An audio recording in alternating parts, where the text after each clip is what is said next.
Nangangamba ngayon ang ilang residente ng Barangay Mintal, Davao City dahil sa aktibong fault line sa syudad. Yan ang ulat ni Regine Lanuza ng PTV Davao.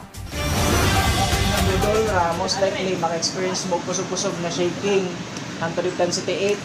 Ito ang payo ng lokal na pamahalaan ng Davao City kasama ng Office of Civil Defense o OCD-11, Department of Science and Technology, Philippine Institute of Volcanology and Seismology o DOST-PHIVOLCS at iba pang ahensya sa mga nadadaan ng bahay na nasa fault line dito sa Mintal, Davao City.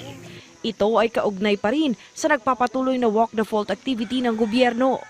Napag-alaman na madadaanan ng Barangay Mintal ng Dacodaw Fault. At ilang mga kabahayan dito ang pinangangambahang maapektuhan kung magkakalindol.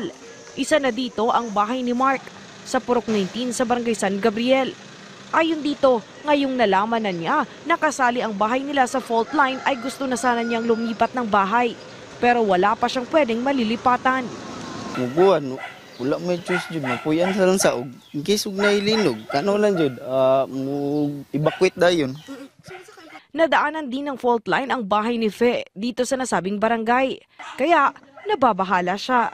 Nangandam na kudaan na kabalukan ako'y luggage diha na ako'y mga kanang medical kits gani nya na ako'y tubig nga naa sa mineral water nga gagmay nga madala lang namo ba dili bugat.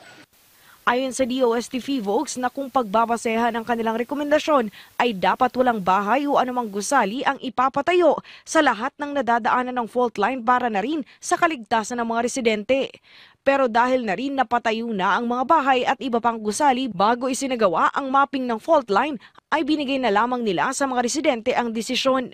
Ginagawa po namin itong walk the fault activity para po hindi lang po para sa paghahanda ng gobyerno kundi paghahanda rin po ng mga ating residente lalo na po doon sa mga dinaanan ng ating fault.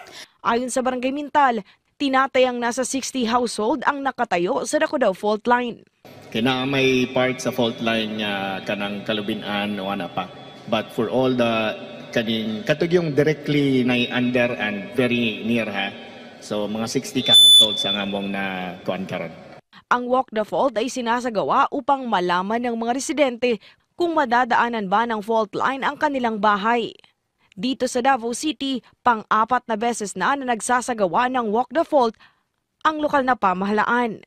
Ang walk the fault ay isasagawa hanggang Biyernes, Oktubre G sa kasalukuyang taon. Regine Lanuza para sa Pambansang TV sa Bagong Pilipinas.